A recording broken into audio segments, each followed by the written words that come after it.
Ladies and gentlemen, history has been made. Your boy, Alyx, just Alyx, has decided to let the floor be taken by someone else who, let's just be honest, people, I think he's better. He'll disagree, but I'm just honored to be up here live on YouTube to be talking about SummerSlam with this amazing person that I'm about to bring in for you guys.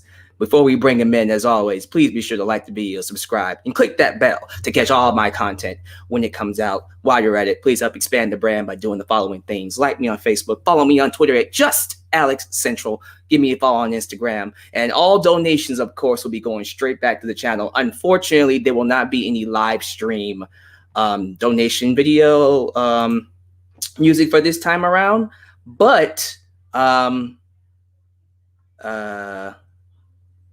people are saying they can't hear me. Can you guys hear me now? Can you guys hear me now? Can you hear me now? Okay, everyone's saying they can hear me. I want to be sure that I'm heard. Let me hear myself. Okay, I sound okay. I think we're good. We're good. All right. Awesome. Just got a little scared for a second. But anyways, you know the drill. Everything down below, social media. I don't want to give this guy too much of a break. Let's go ahead and bring him in. Ladies and gentlemen, please put your hands together for an OG, in my opinion, one of the greatest YouTube commentators on here, whether it's wrestling, whether it's video games, it doesn't matter. Ladies and gentlemen, please welcome to the stage, Okayfabe. Hey. Well, thank you. Am I coming in all right? Everything coming in good? Everything's coming in good. I like the heel beard you got going on. When Dude, the heck did you start that? The Daniel Bryan beard. I believe it or not, I started this like 6 months ago, and all of a sudden I'm just gonna stop, and then just I'm like, whoa, holy crap! All right, well, so I love it. It works you. for you. I can't grow a beard to save my life. I'm gonna look like a child for the rest of until my 40s, bro. Bro, it is so good to have you here. How you feeling? Man, it is, it's weird to get back into the swing of things. It's been over a year since I've done the last like a wrestling stream of this nature, of this caliber. But when my friend Alyx hit me up and said, let's talk SummerSlam, I said, let's talk some SummerSlam, coming out of retirement to have some fun, laughs, and talk about the biggest party of the summer. Halfway biggest party of the summer, if I'm being honest. Semi biggest party of the summer. Kind of, maybe not so much big party. Oh crap, dude! I'm gonna be real with you. When it comes to this year's SummerSlam in particular, we probably say this every year. The hype, garbage. Yeah. Now, I don't even know what other language we can say it in. I think that's about it. Let me just say this to you. We're going to do our best to give you the best preview of this show. I think the talent and the matches themselves, I'm not worried about that. There's one match in here I'm just kind of just like, bathroom break, anybody? Maybe so. But other than that one match, and I think you know what match that is, sir. I think this is going to be a solid show in terms of wrestling.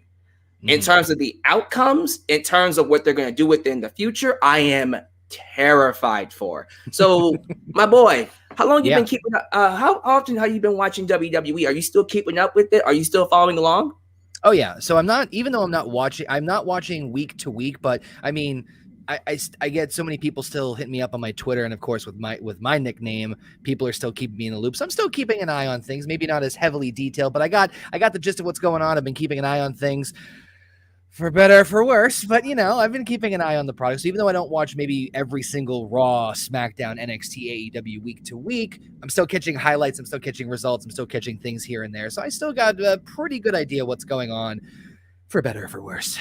Well, before we go ahead and get into it, I want to tell everybody we have currently a little bit under 100. It's an early crowd, but it's going to get bigger because we know we do bigger and better over here on YouTube, especially with my boy Okayfabe in the house. Please subscribe to Okayfabe's YouTube channel, and I put your Twitter down there below as well. So check him out on social media. Is there anything else you would like to plug that I did not before we get started? Yeah, I think we're good to go for the time being. Yeah, just the YouTube and the Twitter for the time being. All right, man. So I'm gonna just straight up ask you when it comes to the SummerSlam portion of this little broadcast here. I got three questions for you. I'm gonna hit you with it, and you could just answer me straight. Oh boy. Big E, Mr. Money in the Bank. Yep. Do you think he's cashing in? Yes or no? No, I don't think the Summerfest is the day or the time to do. I'd love it. I would love to have it happen, but I just don't think they're going to do it just yet. Becky Lynch, you think I was going to say Mrs. Rollins, psych. You think Mr. Lynch, you think Becky's going to be showing back up in the WWE? You know what? I want to go with a bold prediction and say yes. Oh, shit. For real? Do you think she interferes in the Raw Women's Championship match? No. Okay. I'll explain why when we get to another certain match. Let me put it this way. I don't think it's going to involve that women's title. Oh, shoot. Oh, that's going to be major. Final question, then we'll get started. Mm-hmm. The Beast incarnate, Brock Lesnar. Will he be anywhere near this arena for this event? I would love to see it, just to see Paul Heyman piss his pants and having to be like Sophie's Choice. I don't know what to do. But no, not yet. As much as I love it, not yet. Honestly, I'm right there with you, buddy. I would love to sit here and say Lesnar's going to definitely be there, whether it's to interfere in Roman or Lashley's match, more than likely Roman's match. Yeah, especially with the pandemic happening and it getting worse as time goes by, Lesnar's not someone who likes to wrestle during this point. So that sucks. But it's good to predict and kind of get things going in terms of WrestleMania season, because we all know after this, we're going to start kicking things into gear. Have you heard about the rumors of The Rock showing up at Survivor Series? I have heard the rumors about that, yes. I mean, I'd love to. I think that if you're going to, and we'll talk more about this a little when we get to Roman, but if we're going to keep the strap on Roman and keep him riding on that head of the table train, Rock seems like almost the perfect fit for him. I mean, if he's already fighting Cena, he's already did a hell of a match between Edge and Bryan at Mania. It would be a great fit. I'd love to see the hype for that. The hype alone, shut up and take my money. Oh, man. So, last question, I suppose, before we get to the first match. Do you think this event will sell out? Now, I'm hearing that right now it's around 40,000, 50,000 seats, which is pretty big for a SummerSlam. That being said, I do feel like this show could have been a lot better than what we got. And I was imagine that main event being, hypothetically speaking, Lashley versus Lesnar. Easily 70,000, 60,000. Now with the main events being Lashley, Goldberg, Cena, Roman, you think that's going to be enough? You think Cena is going to be enough to draw the people to the arenas? No. And don't get me wrong. Here's the thing. I've seen a lot of people say the same thing. Oh, WWE is trying to make SummerSlam better and bigger than WrestleMania. This is trying to be like listen, I miss the days where SummerSlam was like the second best show of the year. But I mean, and listen, there's a couple of matches on there that are pretty up there. But I mean, come on, this thing hasn't felt like WrestleMania Part 2 since like we had the green and blue giant S's for the SummerSlam logo that I miss so dearly. Oh my goodness, I miss that, man. The stages for these shows, especially, I'm an old school. Me and him are old school minded when it comes to that. I need the atmosphere to fit that with my hype. You know what I mean? But yep. We'll see how that looks, because it might still be a throw stage when we get to it. But give me that commercial of Brock Lesnar F5ing a shark on a beach. That's what I want to see. God damn it. Some of you are probably too young to remember that, but I do. That was dope. Dude, let's not waste any more time. Here's what we're going to do. All right. You know how Tina Turner says, we're going to start things nice and easy and then end a little rough. We're doing the opposite. We're going to start it rough and then end it on a good note. Meaning we're going to start with the Raw side of SummerSlam and then get to SmackDown. Why must you torture me? Yes. Is the show, listen, Alex, is the show that bad that you had to drag me through this personal hell of yours, or is there some shining hope in this thing? Please. No, you're coming with me to this road of hell. Sorry, son. We're going to start things out with the first circle. Ladies and gentlemen, the first match on this card was just announced this week on Monday Night Raw, and I am dreading it every second I look at it. Eva Marie making her return to SummerSlam. If I'm not mistaken, it actually might be her first SummerSlam match. Thinking about it, it probably is. versus all people. As much as I love her, I'm sorry, Miss Lily herself, Alexa Bliss. You know what? Because I dragged you into this one, you go first. Okay, Fabe? What are your thoughts on this match? Who do you think will win? Save me. Claw me out of this damn immortal primordial ooze that is some. There's. This is arguably putting two of the worst things in the women's division right now against each other. When I say who wins, I'm not asking who wins the match. I mean, who wins the situation? Honestly, does Eva Marie win? No. Does Alexa Bliss win? No. Do the fans win?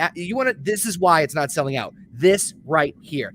And listen, I like Alexa Bliss. I actually like her as a performer. The character that she sucked off of Bray Wyatt's leftovers is dumbfounding to me, because again, it's like, where the hell are you going with this? I don't like this match, mainly for the idea of, like, we're probably going to say, and we're going to be repeating each other over and over again, the build going into this is just a big question mark. Why? Tell me why, Alex. Tell me why. I'm going to probably say that somehow, through come hell or high water, Eva Marie is going to get the victory on this one. And for two reasons. One, she just, whether you like her or not, she just showed up. So she have to get some sort of freaking victory in some major way. And she's got, they're calling her duo. What is it now? Dewdrop. And they wonder why I stopped covering wrestling. I think she will interfere in some way, shape, or form to cause Alexa Bliss to get a distraction. They'll probably do some shenanigans with Lily, but yeah, I'm gonna go with Eva Marie. Pull this Band-Aid off of me now, Alex. Well, I still have. Let me go ahead and just come on, give it to me. Here. Got it. You got you got a lot more hairs than I thought, but all right. Ladies and gentlemen, let me just put it to you this way. On Twitter, I forgot which Twitter user asked me this question. I think it was AshleyNerdQ.com. Shout out to Aaron Ripped. The question was asked, what is the worst SummerSlam match in the history of SummerSlam? Without question, I responded with this one, because there's no way in hell that this is going to be, and my good friend said it best, this isn't going to be good for anybody. The people watching it are going to suffer. Eva Marie has never, ever, ever been good inside the ring. And then you got what they're doing with Alexa, Miss Lily over here, and you already know there's going to be some shenanigans. You already know Lily's going to be somewhere in the match, winking at us, doing some hocus pocus magic. As a Leon, send us! And then all of a sudden she turns into a goddamn rat, and everybody's going, why are we here? What the hell? Are you sports entertained? Are you entertained now? Oh my God damn it. And yes, I know it's Piper Niven. I see in the chat. Yes, I know it's Piper Niven, but I wasn't sure what they were calling her now, because I hate that name. You know who likes that name? Well, goddamn, it's good shit, son. He watched an episode of Pokemon from the early 2000s and saw a duo and like, we should name her that. She kind of looks like that bird. This is the same guy who didn't know what a fucking burrito was. Yeah, that's genius. And you know Piper, deep down inside, she wants to go, you fucking dumbass. But she's like, yes, sir. Yes, sir. Where's my paycheck? Of course, yeah, of course. Get me out of NXT UK, yes. Now, I'm just going to keep it straight with you. I am expecting this to end on shenanigans, but I'm going to go with Alexa Bliss to win. That's the safe bet. I'm going to go with the safe bet. And I don't think, here's what I think. I think Doudrop will interfere, but I think she'll cost Eva Marie. Because I think that's the story they're telling. And eventually Doudrop will split from Eva Marie, and then they'll have a match, and then she'll go do her own thing. Okay. That will be nice. Because I do like Piper Niven. You know? Yeah, I just didn't think they would pull the trigger so soon, but I know they've been together for a while, but I was just thinking in my head, pre-show. No, sorry. We got to open up. This will probably open up the show, which kind of scares me. Co-main event, pal. It's good shit. That's such good shit. Lily is going to be trending on Tout. I remember Tout. Jesus, guys, let's get off of this match. Let's go to one that isn't as better, but it doesn't offend me as much. That one being, of course, the former WWE champion, Drew McIntyre versus the Maharaja, Jinder Mahal. If you don't mind, I'm going to take the floor on this one, and then I'll just give it to you in just a second. Drew wins. Get it out the way. I'm fine with this being on the card as a buffer match in between the ones that matter. The storyline is fucking weird as hell. It should be about them being in 3MB, which, come on, that was a gimme. How did we miss that? Nothing about 3MB. You know what it's about, Okayfabe? It's about a sword that came from the tooth of the Loch Ness monster that somehow has magical powers. And hey, get this. Check this out. He is free to use it. So I don't know if you saw Monday Night Raw. I did, yeah. Yeah. So I don't know what that means necessarily. Like, is he actually going to bring in the sword and this is going to turn into the boys very quickly? Which, hey, TV 14, I suppose, but really? That's the stipulation of the match. Drew McIntyre can use his sword to skewer the Maharaja. Wonderful. You're up. How do I top that?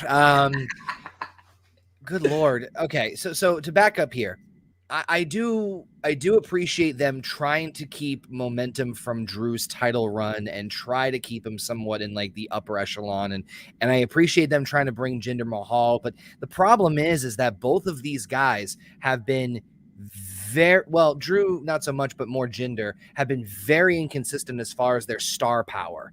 Jinder, yeah, he had that run in WWE as the champion. God damn, that was 2017, wasn't it? 4 years ago. God, I'm old.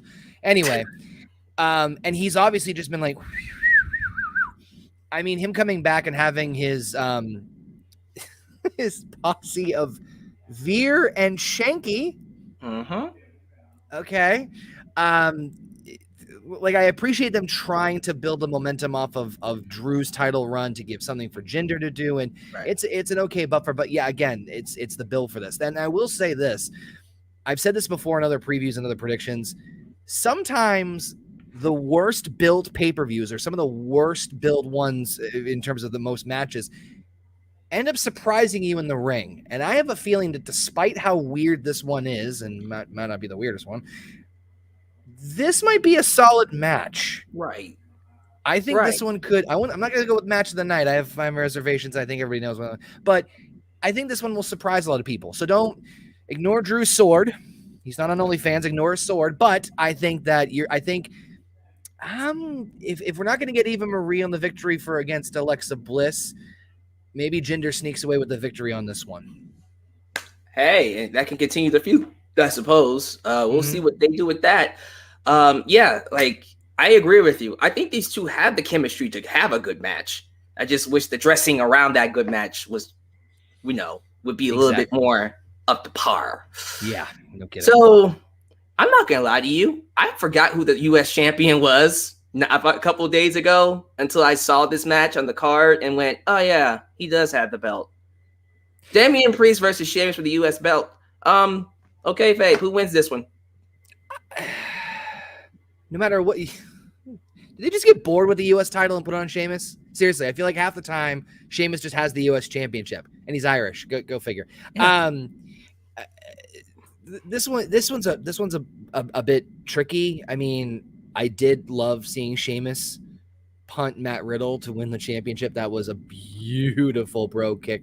I do like Damian Priest. I really want Damian Priest to win this one. I really do, but I don't feel it. And I know I'm going like all heels on my predictions so far, but I have a feeling this is going to be one of those matches where Damian Priest shines bright. Sheamus makes him look like $1,000 or $1 million, and Sheamus just sneaks in or over. Like it's like the Ric Flair thing, just under the last minute gets the victory and retains. And I think this one is definitely going to keep going.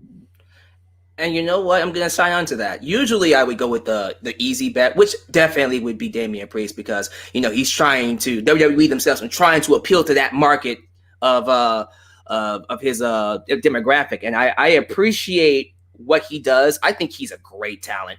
Punishment Martinez is especially someone they should invest money into. But you're right, like common sense would tell you give him the belt now. They're not going to give him the belt now. They're going to wait until a random episode of Monday Night Raw to give it to him to make fans watch. So yeah, Sheamus retains. And like I said, this is another one I think will be a good match. I expect these two to definitely leave us wanting more because I don't see a reason why they wouldn't. I have a problem with the direction of Sheamus as a heel champion, but as a wrestler, never. I've always thought he was a good performer. So anything else you want to say about this one? And this one's kind of in and out, honestly, you know? It's another weird one, but I think like we've seen this before where sometimes where like you see a young up and comer challenge for the mid card title, like almost like seemingly not out. I mean, obviously Damian Priest has been kind of floating around, but like out of nowhere. But with him, I feel like SummerSlam is a great place to like, here's how talented this guy is on the biggest stage they possibly have for now. And then I think he's going to get the belt. I just don't think it's going to be at SummerSlam.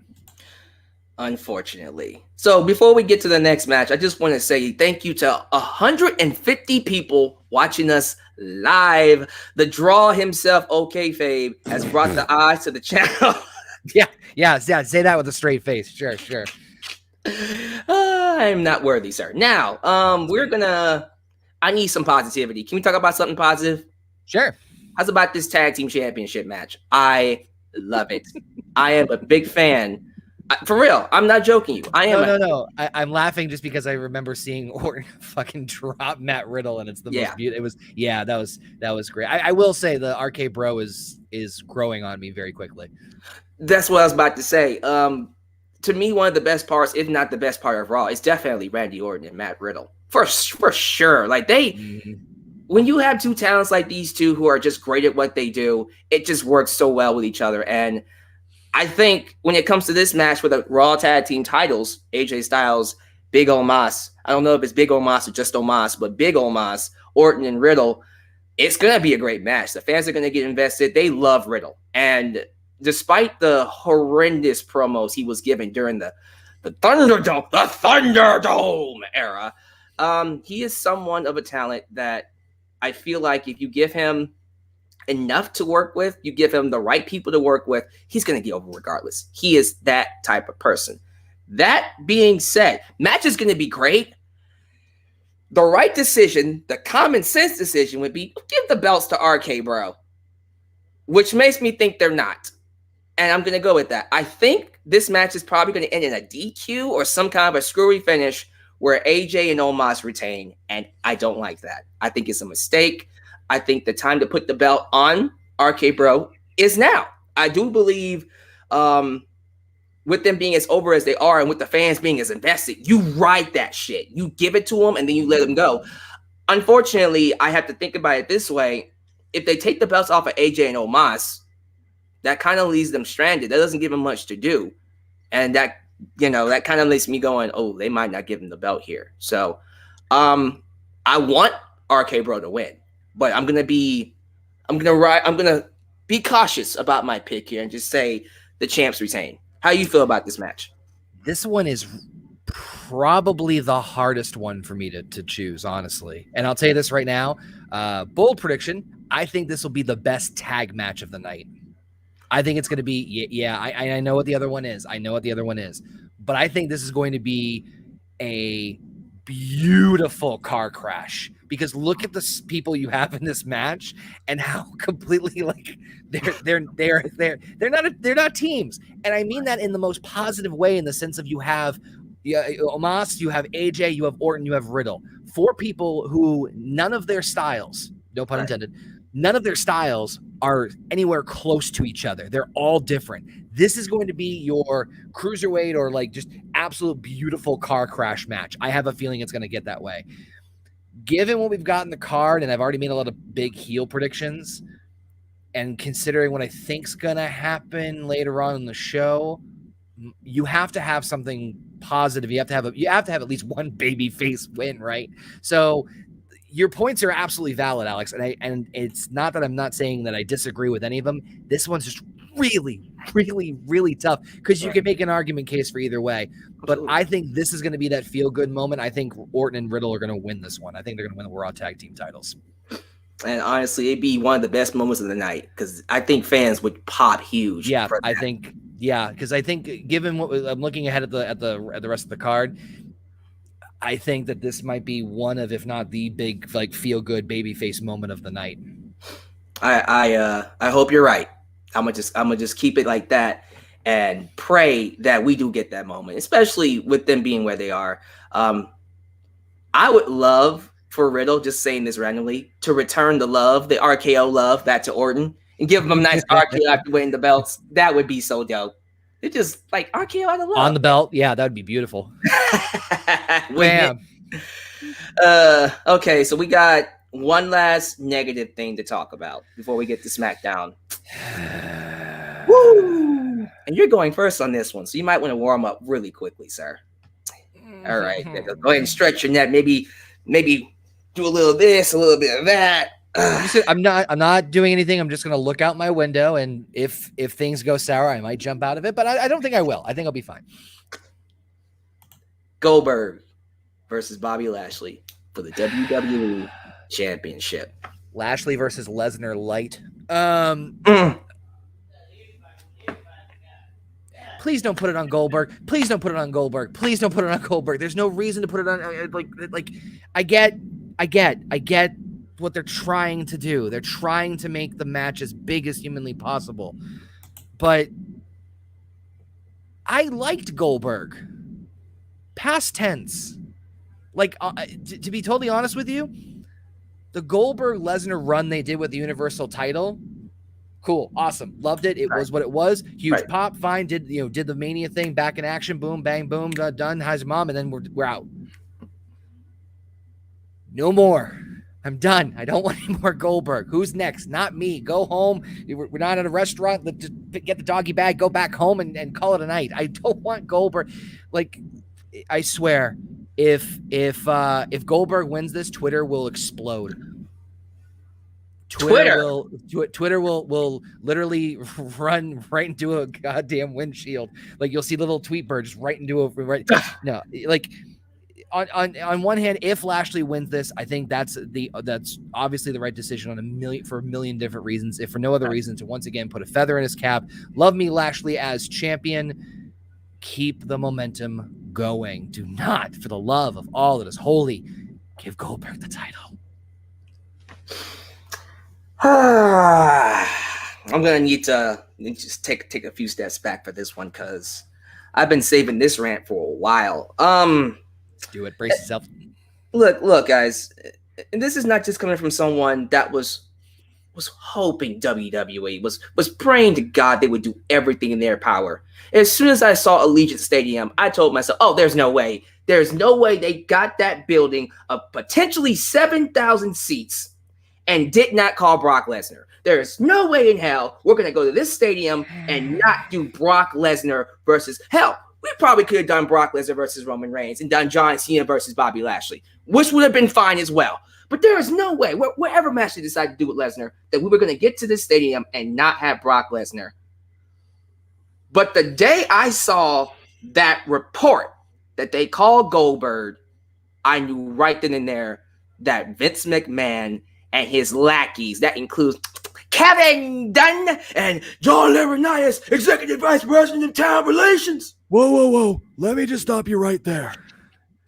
Okay? Bill Goldberg is an absolute attraction like he was in WCW. He is a Hall of Famer. And I agree for this, but I agree, sir. I believe that this is one of the greatest. No, this is the greatest match in this year. No, of all time. Yes, of all time. Well, listen, Beaver Boy is absolutely correct, sir. Well, you know what? You're absolutely right. This is gonna be some good shit. Absolutely, sir. And now with Kevin Dunn, we know how much wood could a woodchuck chuck. my man, I have to ask you the biggest question. It's a simple question, but it's the biggest question that I have when I look at this match. Yeah. Why?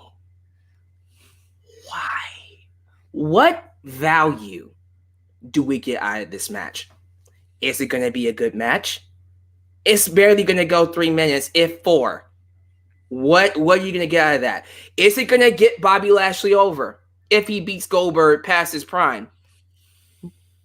No, it didn't do much for Drew McIntyre.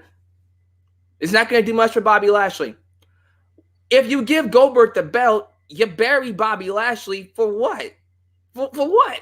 So you can have Big E go and cash in on him? Which, again, don't see that happening. I think Big E possibly is going to be on SmackDown waiting to beat Roman Reigns in the future. Who knows about that one?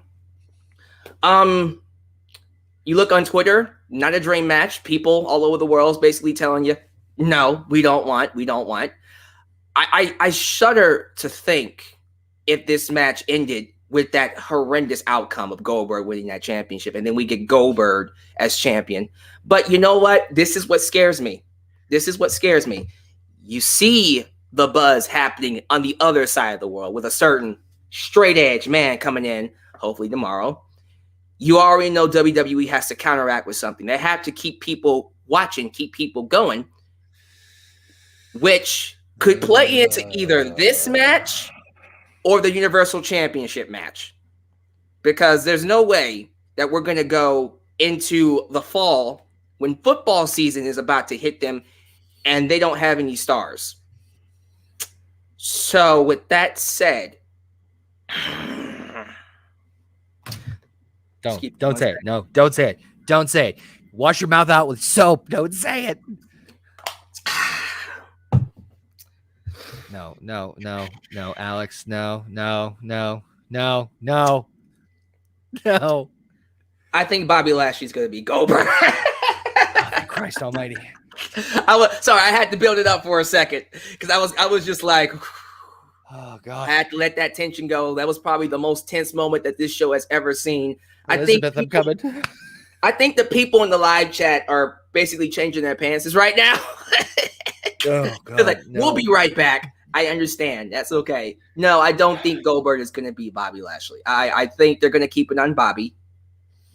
I don't know how long, but no, Goldberg has a 2-year. Not a 2-year, but a 2-match a year contract where he can only wrestle a certain amount. Yeah. They give him the belt. He's going to be a part-time champ. That would be a terrible idea. So yeah, Bobby is definitely going to retain here. But again, what does this do? It's a no-win situation. It doesn't help anybody. And again, the match itself is going to be 3 minutes long. So whatever. Like you said, Lashley versus Lesnar light, and perhaps maybe we'll get the Lesnar-Lashley dream match around WrestleMania because they got to sell out the AT&T Stadium in Dallas, which is 100,000 seats. I've been there. Yes, sir. So we'll pray that ends up happening in the future. Once again, taking a second to thank 200 people watching us live. And guys, please be sure to like the video and subscribe. The more you guys like, the more this gets recommended, the more people who see it, and more potential viewers, not just me, but our boy Okayfabe here. So once again, those of you joining us, please sure you subscribe to Okayfabe down below in the comments and follow him on the Twitter, if you will. So we got through the rough part. Now it's just smooth sailing. We can have a little fun. Let's talk about the SmackDown portion. I'm going to start things off red hot with one of my favorite matches of the night because I need something to alleviate this one. You ready? One quick question. I think you missed a Raw match. Did I? Yeah. Which one was it? There's a triple threat, isn't there? He got me. And I haven't watched it so long. You know what? I'm not going to lie to you. I completely forgot about the Raw Women's title. You want to know how I forgot? I forgot it so badly that I didn't even make a slide for it. A slide for it. I'm not laughing at you. I'm laughing at it's pretty forgettable. It's a very forgettable. You know what? We're just gonna use this one right here. But yeah, let's just talk about it. Thank you for reminding me. Jesus Christ. I know. Yeah, it's Raw Women's Championship match. Nikki ASH. Nikki Ash. No, she's superhero in training. That's what she is to me. Superhero in training. You know those initials. Yeah. I had to give you that one. I appreciate that. You're welcome. So Mrs. Superhero in training taking on Miss Charlotte Flair, aka Mrs. Andrade Cien Almas, excuse me. And then of course Rhea Ripley, triple threat for the Raw Women's title. Since you reminded me, I'm gonna let you go first on this one. How do you feel about this match? Why do they have to feel the need to put Charlotte in every title match? No, you don't need. Fine, whatever. She's in there. I can't change anything about it. I have a joke about her dad later. We'll get to that. So, I kind of want this one to be a situation where I'll cut to the chase. I think Rhea's going to win. And what I want happen is I want Rhea to pin Charlotte. And then, of course, it being a triple threat, Nikki comes out of it, be like, hey, never pinned me or beat me for the title, so I want a rematch. This turns Rhea Ripley full-blown heel and gets Charlotte out of the picture. So and now you have these two. Yeah, I know. This Kool-Aid's delicious. Yeah. This Kool-Aid's delicious. That's what I would ideally like to happen. I think that with triple threat, this is a perfect excuse for having one person lose the title and still involve another person. So if they're gonna keep Nikki involved in the championship run, I would personally have Rhea pin Charlotte, and Nikki ends up on the outskirts, and then those two go at and go forward. Don't you believe in our super champion though? What about our superhero champion? Okayfabe, you don't believe in the almost a champion, winning champion doesn't really win all of her matches, but she almost wins all of her matches. You ever seen Under the Red Hood? Listen, even Robin has bad days. I'm just saying, look, I'm gonna just say it to you like this, and I'm gonna just be blunt. I like Nikki Cross. Think she's a great talent. She's a sweetheart. I've seen her interviews. I've seen what she does on Twitter. This is easily one of the worst gimmicks I've seen. And I think because it's one of the worst gimmicks I've seen, it's why it's getting the push that it is, because it makes Vince laugh. I will say this. She's in the best shape I've ever seen her. I'll say that. This is what pisses me off. And yes, people are going to tell me it's her idea. It's not Vince's idea. It's her. Doesn't matter to me. Okay? Trash is trash. Sorry. And I know why she did it. It'd rather her be on TV than be in catering, I suppose. I don't know about that, man. I'm at the point now. I mean, I can't argue with that. It got her the title in a match at SummerSlam. You know what I mean? Yeah, and she's going to be at SummerSlam as the champion. So, right. Like who? I know. It just boggles my mind how, even knowing Vince McMahon, like what world, what universe? I don't know if you watch the MCU. What dimension of the multiverse does it make sense to have a champion who loses most of their matches? What and then is happy about it? Oh, I didn't win. I didn't answer those questions. Loki. Yeah. I'm sorry. It's just I didn't win, but I almost did, and that's what makes me happy. I'll get you next time. You're the fucking champion. You shouldn't be proud that you lost. You should be the best of the division. That's, I'm old school that way. I think we're the champion. That means you're the best in that division. Nikki feels like a fraud. Sorry. She's burdened with glorious purpose.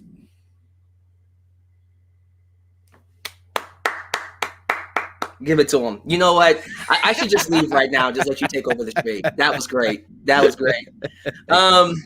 You know what's sad about all of that? As much as I completely complain and moan and me and my friend March, we're going to start watching. I see Nikki retaining. That's the sad part. Yep. I see Nikki keeping that belt. And she just got it, right? Like, yep. Yep. It feels like she's had it for longer than she really has. It hasn't even been a month yet. So, yeah. I could see that happening too.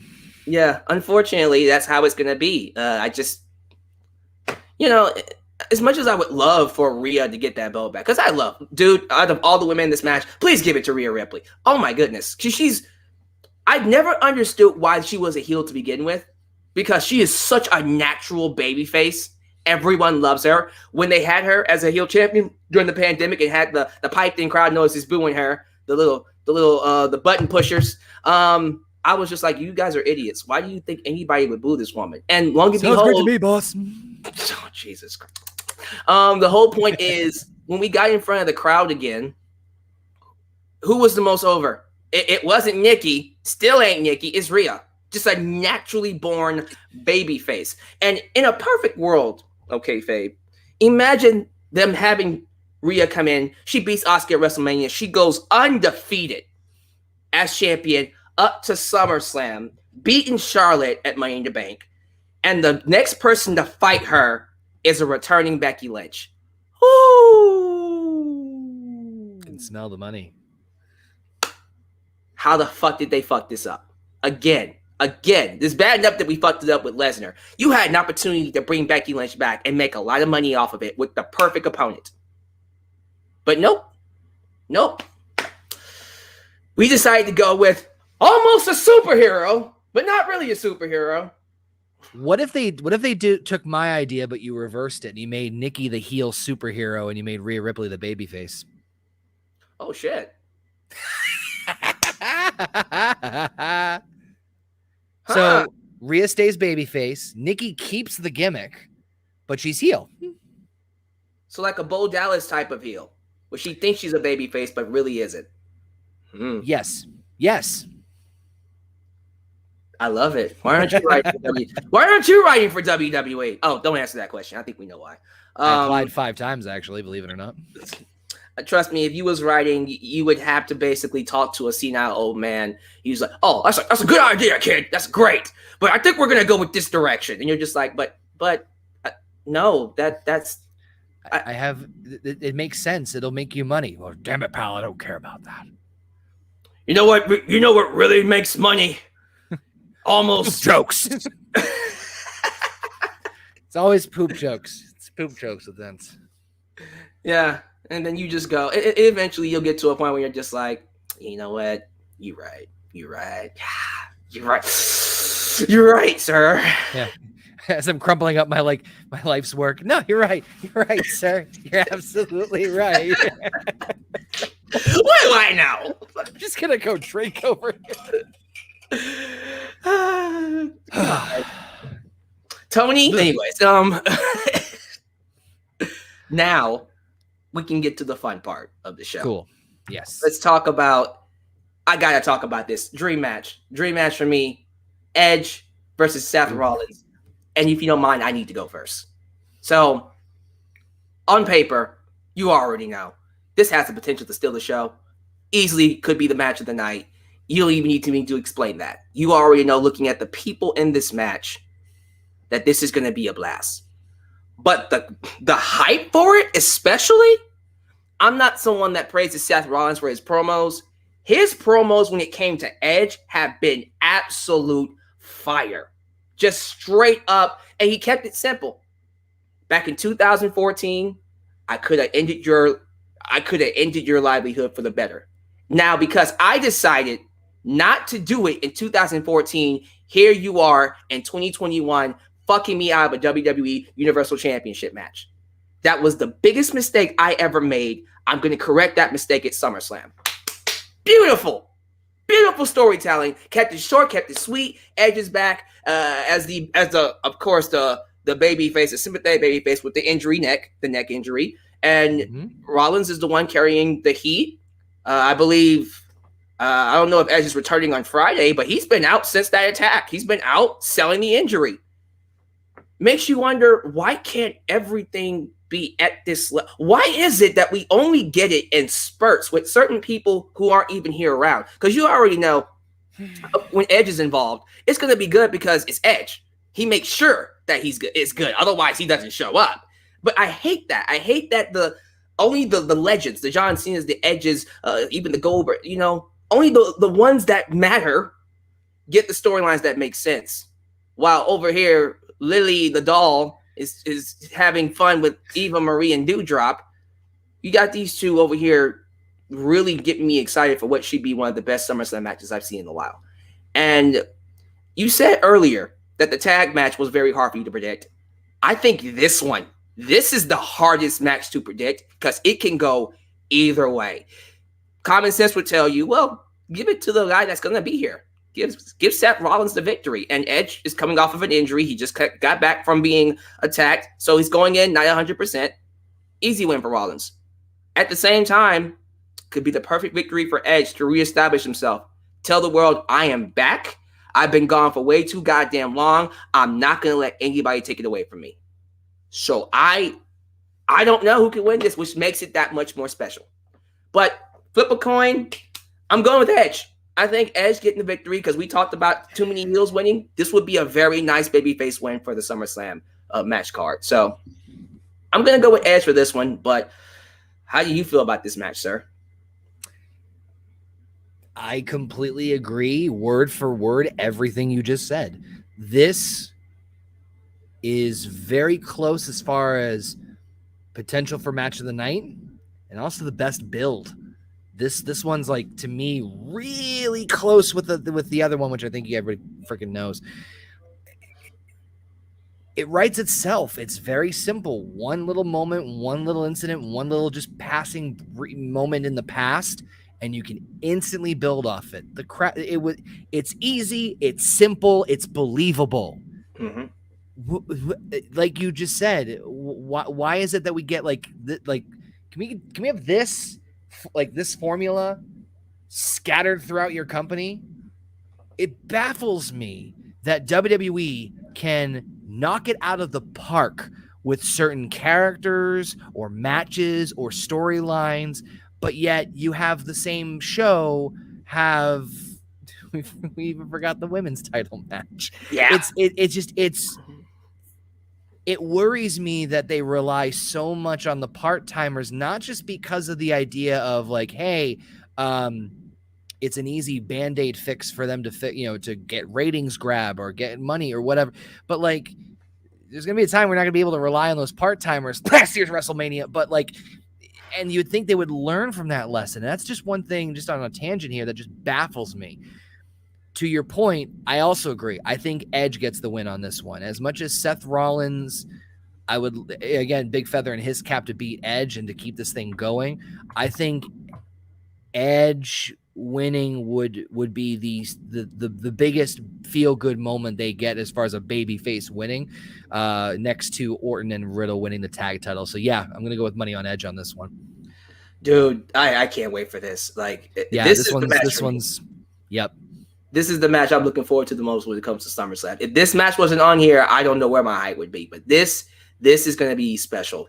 The other match that I'm really looking forward to happens to be our rematch from WrestleMania. And I'm going to let you go first on this one, Okayfabe. I actually want to get your thoughts on their first match too. But let's introduce it. Bianca Belair versus Sasha Banks 2 for the SmackDown Women's Championship. My man. How are you feeling about this?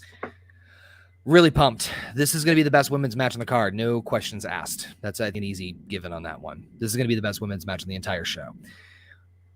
Their match at Mania was amazing. I loved and here's the thing. I'm a little biased because, of course, Sasha's from her school's right down the street from me, where she went to training for being a wrestler. Yeah. Wow. So of course, I just heads up. I have a bias towards Sasha Banks because she's trained in the same area as me. But that being said, great match at Mania. This match is going to be, I think it's going to be hard to top the magic of Mania, but I think this is going to still be the best women's match on the card. No questions asked. Now, here comes the fun part. I think, and the bias aside, I think Sasha is going to win back the title. And remember what I said at the beginning of the stream? Mm-hmm. I think if we wanted an ideal situation, fantasy booking, this is when Becky Lynch shows up. Oh, Becky versus Sasha? Don't have her on Raw. Have her over on SmackDown. Her husband's on SmackDown, isn't he? Mm-hmm. Damn. It's nothing against Bianca. Right. It's, I think that a Sasha heel run as champion, we haven't seen that since NXT, right? Right. Right. Let me throw this at you. Let me throw this curveball at you. We had the draft coming up not too long after SummerSlam. Does Bianca get moved to Raw if that's the case? I could see them doing that. Switch it up a little bit, have a heel champion. Let's say hypothetically, Nikki keeps the belt, right? On Raw. So you have a babyface champion on Raw, and you have a heel champion on SmackDown. Then that's a chance for them to do switcheroos and get brand new rivalries, which should be the point of the draft. Sorry, I got a little intense there. But yeah, Sasha heel run as champion on SmackDown. I'm for it. And then you include the lackeys of course, Carmella and Zelina Vega. That further emphasizes your point. You know what? Sign still delivered. I'm jumping on that bandwagon. I agree with you. I think Sasha does become the new women's champion. Of course, the match is going to be amazing because their WrestleMania match was amazing. Like that's a given. That's a gimme. You know what I mean? I think the dynamics will be different because they were technically both baby faces around that point. Sasha was healing up a little bit, but she wasn't necessarily full on, I'm a fucking bad guy. Here at SummerSlam, straight up heel. So expect her to cheat, to pull something underhanded. She is going to be a much more vicious bitch against Bianca Belair, and I look forward to it. I look forward to seeing what they do. But yeah, easy victory for Sasha, especially with her lackeys there. I would love to see Becky show up to, make that feud happen. That would be freaking dope. Have Becky chase Sasha for the belt. Maybe not even immediately, but just have her watching in the background because again, her husband's on SmackDown, and for the record, I would not pull the trigger immediately on a Sasha Becky match like right off the right. Right. But there's your Mania match right there. I have to question this though. Like outside of Bianca and Becky, they don't really have anybody else for Sasha to face. They got Bayley, but she's injured. Right. So you'd have to stretch out Bianca at least another pay-per-view. Right. You have no choice. That's the only match you can do. And then the draft's October, right? Yeah. There's your chance to switch it up. Well, that's their problem. You want to hell, I know it's kind of cliche and I know this is very like, oh, you can see it coming a mile away. Yeah. Do a loser leaves SmackDown match on their final match on SmackDown on the draft night, and then just like, oh, but Bianca, you're on Raw now. You know what I mean? Like, I know it's cliche, and people obviously see the writing on the wall like a million, but screw it, milk it as much as you can, and then that's the chance. Like, okay, this feud's definitely done and over with, and then. I am very curious to know what they're going to do around WrestleMania season, though, because common sense would tell you Becky's going to be in that match, whether it's Raw or SmackDown. But I don't know. Like, long term, there isn't a lot of people for either one of these women to fight. So they might end up fighting each other for the rest of the year, which I'm cool with. I'm not against that. But that does keep it fresh enough. This is WWE, though. That's my biggest problem. Yeah. If they were to do 2 more matches like around Survivor Series and then, of course, TLC, that wouldn't hurt me whatsoever. But you already know we're going to probably get about 10, 12 matches with them. And by the time we get it at WrestleMania, we're like, enough. Knowing WWE. Yep. Jesus. But Sasha Banks not retain. She wins the belt back for what would this be? Number 6, 7? Jesus Christ. 7. Could be. Fans, let me know. I'll ask the live chat. In the chat. Quick. Help us. Google it. Let us know. Google it. Go. All right, let's get this one out the way. The other tag match, which I'm not taking anything away for, it's still good. Rey Mysterio and his son Dominik Mysterio taking on the Usos. As I said before, you can't really go wrong with this match. It's going to be good. The problem is with me, I really wish they would have just saved it for SummerSlam. If it would have been the first time, I would have been super pumped. But we've already seen it like a good 4 or 5 times already. And then they did singles matches. So they touched so much where the value of it's kind of lost its luster. Will it still be a good match? Absolutely. Not something I'm like, oh, I gotta see this match. Not now. That's just how I am. Usos have to retain this. They have to retain the belts here, right? The bloodline storyline has to continue. So, yeah, I guess that's also a reason why I'm not invested. It's just, and another thing, I'll let you go in just a second. I'm not hating on Rey Mysterio or Dominik. I know that he's young. I don't know what it is. I don't want to say I'm bored, but it's not doing it for me. There's something about them as a team.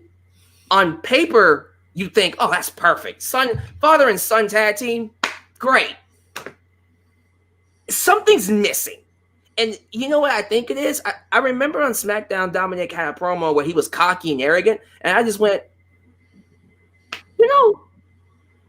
we haven't seen him as a heel. Why not try him out in that role and see what happens? Maybe he shouldn't be straight up heel. Maybe he can be more of a hybrid, like an anti-hero almost type of babyface. But there's something that's not connecting with me when it comes to Rey and Dominik. And when they were tag team champs, especially, I was like, this ain't it. Something needs to change. So, yeah, Usos are definitely going to retain the belts here. But that's just my opinion. How you feel about this? Yeah, I mean, I love the Usos. They're probably one of, if not my favorite team in terms of like their longevity, their work ethic. Like, I mean, it is very hard to find a recent Usos tag match that is bad because they almost always deliver. The tag team division in general, it's not just on SmackDown, Raw as well, is hurting really, really bad. And it's no disrespect to any of the teams that are involved now, but we have like situations like this where like Rey Mysterio is literally teaming with his son to create a tag team to challenge for the tag titles. And we're getting a rematch from a pay-per-view, which again, I don't think this match is going to be bad. I still think the Raw tag team title match is going to be better than this. And it's no disrespect to these teams. But to your point, planting that seed in my head now, what if this is the night the Usos retain and Dominik's just sick of his dad's crap? Wow. And he turns on his dad. You're not going to turn, by the way, I love how Rey looks like Lindsay Dorado in this. You're not going to turn Rey Mysterio heel. It's just, it's not Filthy Animals 2000. It's you turn Dom. I mean, why not? You've already involved him in a storyline before with fighting his dad. Why not do it again? With a ladder.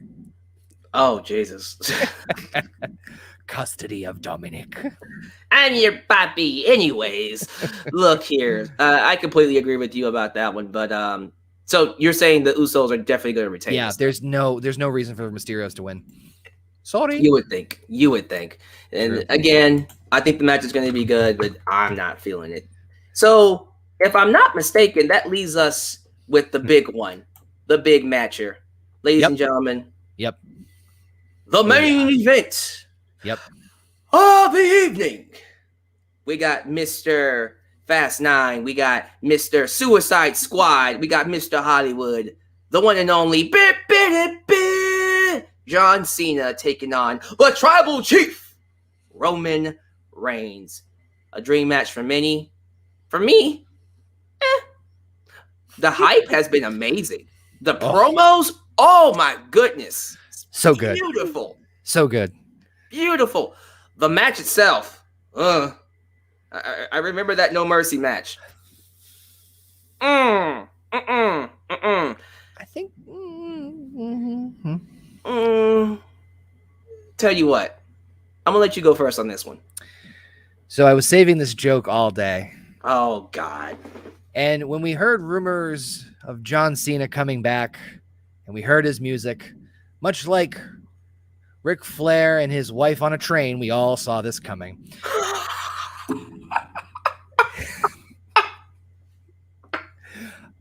So we knew this was going to happen. Wait, hold on. Wait a minute, God damn it. Yeah. Let that one sit for a second. Okay. You gotta let the crowd you can't just move on. She wasn't sitting, she was on the floor. You know what? Just go. Okay, cool. I'm actually excited about this. Not as much as other matches, but I'm really looking forward to this. As predictable as it may be, it's fun. This is a more, you can't argue this is a more worthy main event of SummerSlam than Lashley versus Goldberg. I understand the trepidation about the match itself. I think they're going to deliver, but it's not Roman that worries me. It's actually John, because John hasn't been. Well, think about this. John has not been in a match in a year and a half. Right? Shit. Yeah. If knowledge serves me right, and it wasn't really even a match, was it? It was the Firefly Funhouse match. If we're talking about like a one-on-one match, it's been longer than that, since 2017. No, since Taker, 2018. Yep. So it's been a while for John. I think he'll still deliver, but if you're gonna be worried about the match, it would be him versus Roman. As far as the person. Yeah. But the promos, the build, everything has been excellent. It's what we wanted from the Roman Cena match the first time, on a bigger stage, during Roman's top run ever in the company that he's ever had, his most successful run. Both these guys are on fire. I'm loving the build going into this. The match itself I think it's going to be solid. I don't think it's going to be good as, say, Edge or Seth. Right. That's going to be your workhorse match. But this one still excites me. I think this one's still going to pull out a lot of surprises and stops. And this one should, for the love of God, close the show. Right. Please do. That being said, I think it's a no-brainer. As much as I love Peacemaker to walk out the champion, I think Roman's obviously going to keep the momentum as the head of the table and keep on riding like the train that Ric Flair was on. Woo. So I'm assuming Ric Flair doesn't like missionary. Anyways, the whole point is, look, as much as I would like to sit here and look you in the face and tell you Roman's winning, let me just kind of remind you who this guy is. This is Mr. 16-time WWE champion, looking to possibly break Mr. Train riding his record. Look, this is what I'm worried about in terms of this match here. When WWE has something that makes the most sense, clearly Roman retains, right? Clearly Roman Reigns is going to carry that belt all the way to WrestleMania to fight The Rock. No one's beating him, right?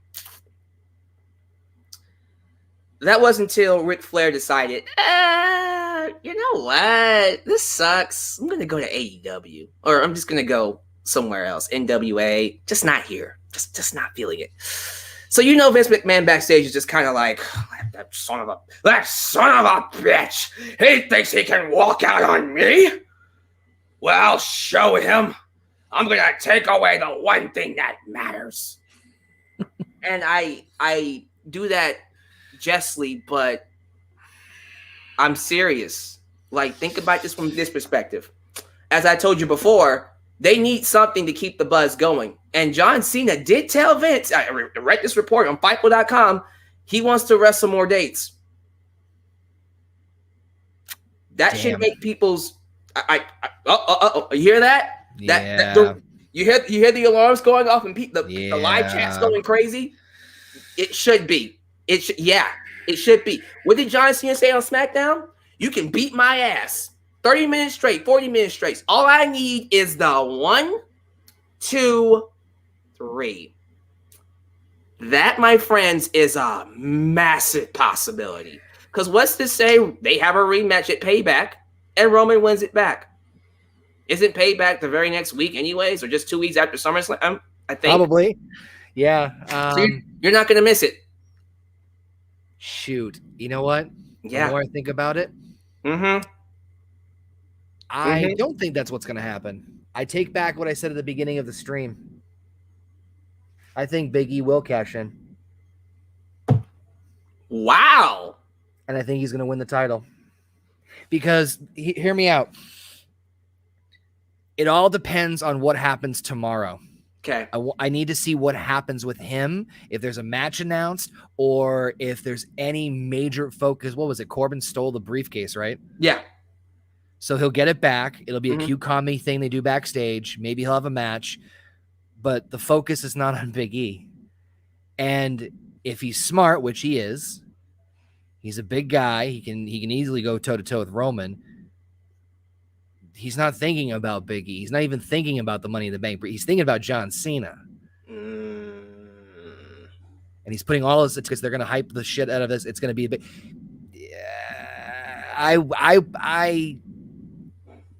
There's your feel good moment. The head of the table is dethroned, not by John Cena, but by Big E sliding in the last minute. How could this comedic? Look at this guy. Like what is he doing? Gyrating and all the. Yeah, I think the more now that I think about it, I think you can easily see Roman with the Usos coming without the championship and just looking at having this just absolute like SummerSlam was supposed to be my night, blah blah. Yeah, I see it.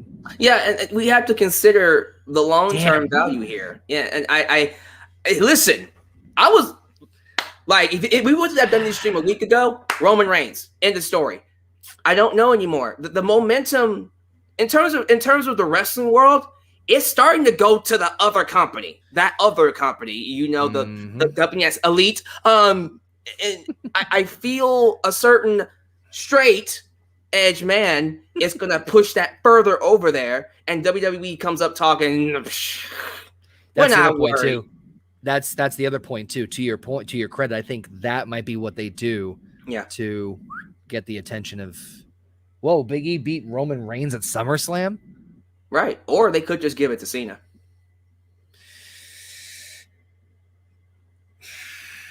They could. I'm not saying they couldn't. They obviously could. I just and for the record, I wouldn't hate the idea.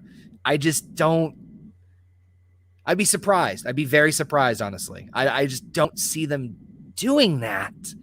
Then again, there's a lot of things I haven't seen WWE do, like, write good stuff. But that one's harder for me to I'd say I have more money on Big E cashing in and beating Roman.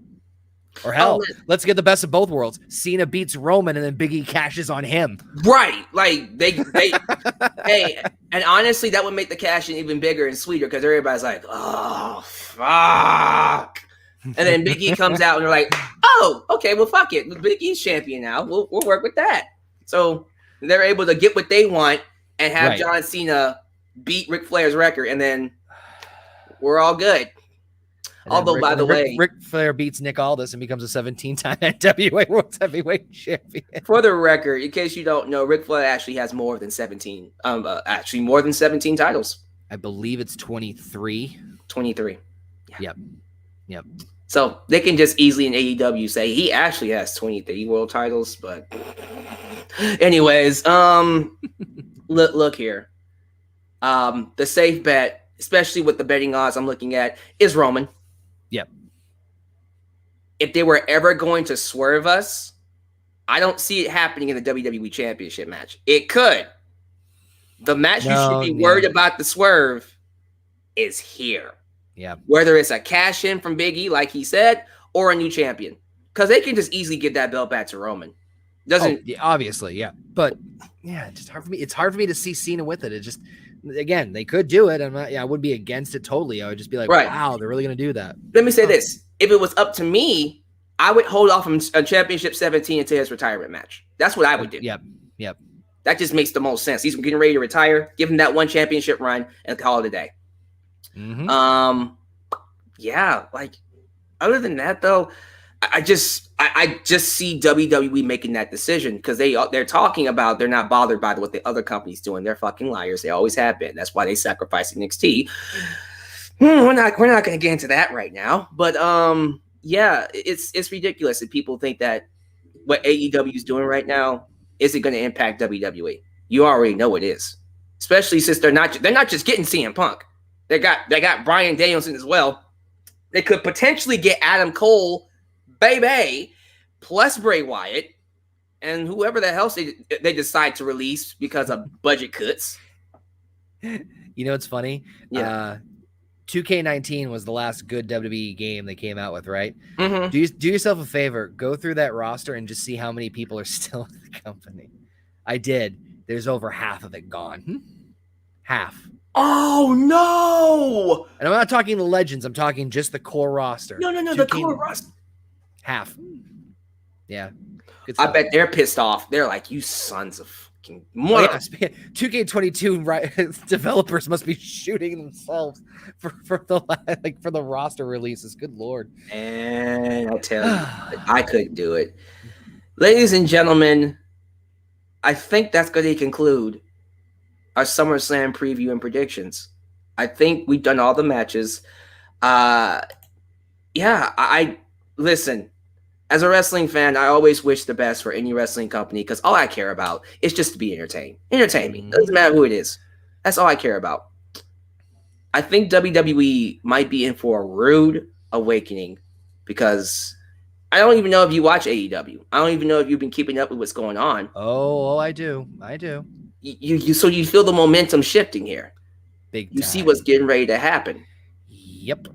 SummerSlam is going to be very telling. If they can't do anything to grab our attention at this show, I don't know what's in store for them. They won't do enough. This will be a wake up. This will be a hopefully wake up call for them. They have their ideas. I think they are still like Thunderdome mode a little bit. Right. They're adjusting back to like, oh, the crowd is not liking this idea. Damn it! How did I know that this is coming? And I think this will be. I think there's some good here, but I think this will be in a respectful way. If fans want their voices to be heard in a respectful way, if they're going to SummerSlam, this is the show to do it. To wake them up. Imagine 40,000 people chanting CM Punk. Oh, I've already heard them chanting, "We want Wyatt." Get a couple of yes chants in there as well, just to kind of rub it in. Jesus Christ. Oh boy, man! I'll tell you what. All respect, with all due respect to the talent, I think the matches are going to be good. If this bombs, is on WWE because this show in particular should have been no excuse one of the best shows all year. It was hand-fed to them. Imagine them doing the Rhea Ripley versus Becky Lynch match. Imagine them calling up Brock. Hey, Brock, how much you need? 12, 20? We can give you 20. Awesome. Come job to Bobby Lashley in the main event. Dope. See you there. Keep Roman versus Cena. You can keep Sasha versus Bianca. You can keep Seth versus Edge. Keep the Raw Tag Team title match. Drop the other matches. But keep it. You keep that card by itself. 6 matches. Yeah. Dude, this could have been easily the best show from WWE this year. It's not going to be. Hell no. I could have told you that a month ago that wasn't going to be, but I'm hoping, I'm being very optimistic here, that this is going to be an eye opener for them and that they start changing things up, because if this doesn't wake them up, the elitists will, if they haven't already, and they're already getting affected by it. I like what you did there. So before we close the stream out, I think we have to address the elephant in the room. Okay. I saw people asking in the live chat, do you think he shows up tomorrow? So I've covered this like wrestling for God knows how long. I've been an historian of the business, and I try very carefully to like hedge my bets as far as like rumors and innuendos and speculations and all that stuff. And I play it safe. I'm like, okay, well, this is the rumor. Love of God, though, there are so many signs that he's showing up. So many signs. Not even just like not even just like Punk trolling people or teasing people on social media. AEW's dropping references. I mean, for the love of God, it's their second Rampage show, and they sold out. Is it a 40,000 seat arena?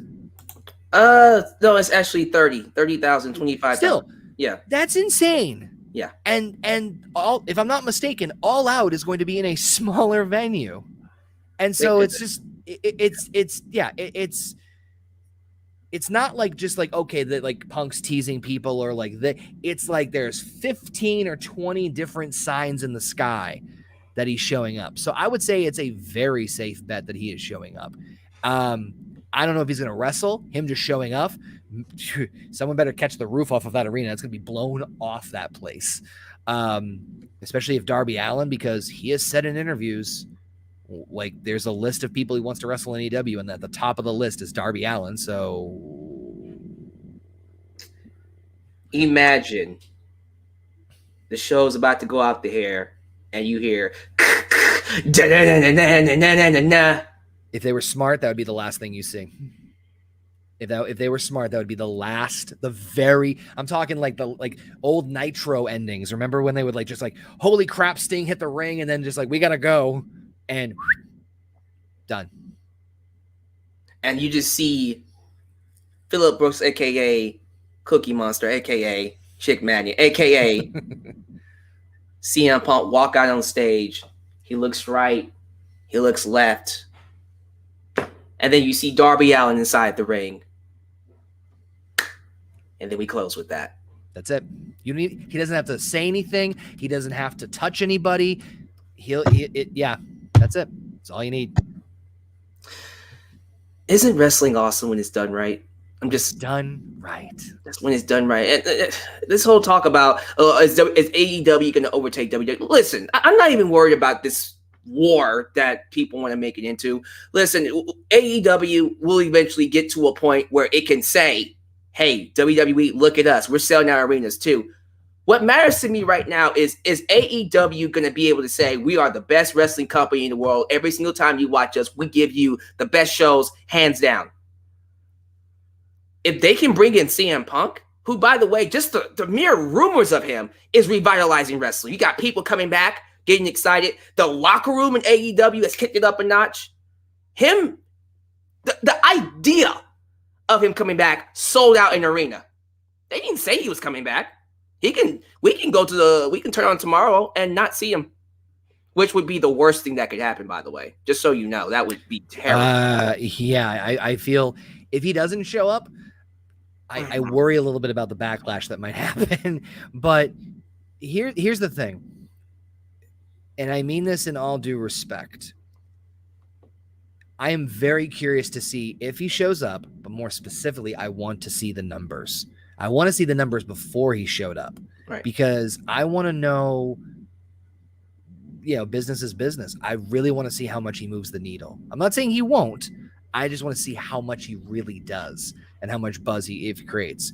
Again, and I'm trying to be respectful here. Right. Look how much Hulk Hogan moved the needle for WCW. Insane. And I don't think you'll ever see that again. But that being said, if you're looking for something as close to that in modern times, that's probably going to be it. As close as possible. And we have to keep in mind, it's not just him coming in. You got Bryan Danielson, which is also someone, again, we can argue maybe not as big of a needle mover as a Rock or an Austin or a Hogan, especially a Hogan. But you get those two coming in around the same time. Remember when Triple H and Taker came back for 27 WrestleMania? Yep. And Triple H came out, and then Taker came out after him, and there's your ending to Rampage right there. Oh, Jesus Christ. Just do that again. And you do that match and then they do that match at All Out. Oh, my God. Woo. So, yeah, we're keeping that in mind in terms of where WWE is going to go forward. But, hey, man, I really do appreciate you for being here. It was a pleasure is all mine. Having you here talking about SummerSlam. Before we go, any final thoughts about WWE, AEW, wrestling in general? Like, trying to get it all out of me since it's been a while, huh? You're trying to get it all out of me since it's been a while, huh? Yeah. Dude, like, when was the last time you even did the Random Wrestling Podcast? That's been a while. It's been over a year. I think the last one I did was right after Money in the Bank 2020. So yeah, like a year, and that was the one they did it like I think right after Mania. So yeah, it's been about over a year, going on a year and a half. So you left right before Roman came back and turned heel. Ouch. Yep. But again, here's the thing: just because I don't cover it Right. Doesn't mean You're I'm not not watching watching. Right. It's just I'm not as deep in the trenches as I was before. I'm always gonna be a wrestling fan. You're not gonna get it. You're not gonna get it. Like I'm never gonna say like, no, I'm not gonna be a wrestling fan anymore. It's always gonna be a thing of mine. I'm loving AEW's momentum. I have a love hate, not a hate, but I have a love for what they're doing, but also a mini concern that sometimes they are pumping too much ex-WWE talent again. But I think that they're starting to balance it out a little bit better now with some of their indie talent. WWE coming out of the Thunderdome worries me, like I just said with SummerSlam, in terms of they've had the advantage of being able to control their environment for a year, so they could do what they wanted and be like, oh, well, the crowd said, you know what I mean? They can't give the BS excuse of we're listening to the people because they're controlling everything now. So now that they're out of it, I think it's going to be a huge wake-up call as far as what people really want to see.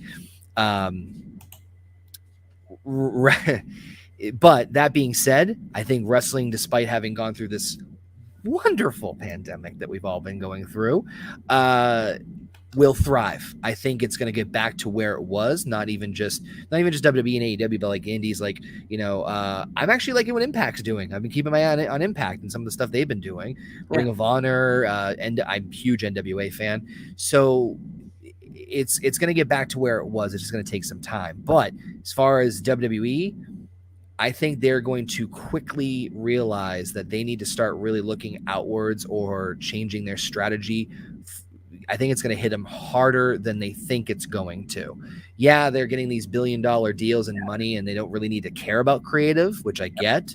From their side, I understand. But there's more options now.